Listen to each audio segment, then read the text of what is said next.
Well, it's a big night for 13 students in Bessemer and their families. They're walking across the stage as graduates ready to take flight into their futures, literally. Your reporter James Giles joins us after covering tonight's very first graduation for Alabama's Aerospace and Aviation High School. So, James, what's next for these graduates? Well, college for some, the Air Force for others. We all know the future sometimes is uncertain, but one thing is clear for this group.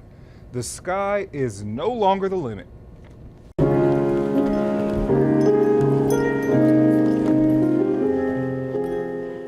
For most parents, it's nerve-wracking the first time your teenager gets behind the wheel. But for Darlene Files, that fear came and flew a little differently. I was still holding him off the road and they had let him loose in the air. So I was like, okay, if they released you in the air, I guess I can go ahead and release you on the roadway. That teenager, her son, Hezekiah Files. Thank you. You made me see. Once a student at Hoover High School, he traded hallways for hangars. Now he's part of the inaugural graduating class of Alabama Aerospace and Aviation High School in Bessemer. It's a school that opened its doors a few years ago and tonight opened the sky for 13 students ready to soar.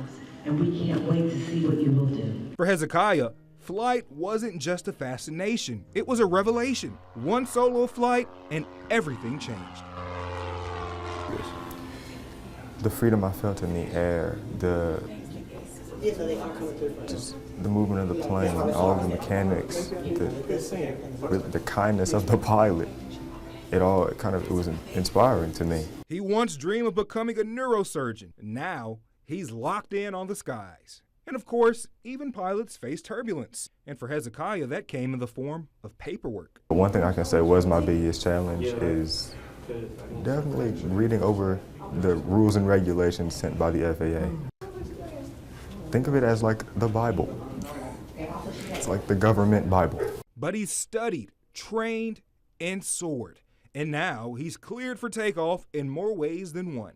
My plan now is to go to Tuskegee, take part in their aviation science program, where I've gotten accepted for a full ride, and I want to go into commercial piloting. A full ride, a clear path, and a family beaming with pride.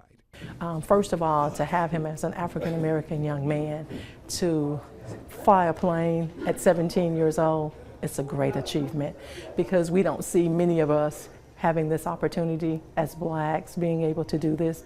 So I'm really proud. Before tonight, I couldn't say I knew very many teenage pilots. Now, as Hezekiah mentioned, he and a few of his classmates will be enrolling in Tuskegee University this fall, which actually just launched their aviation science program, continuing his trend of trend-setting, as his mom puts it, and she couldn't be more proud. Your reporter in Birmingham, James Giles, WBRC 6 News, on your side.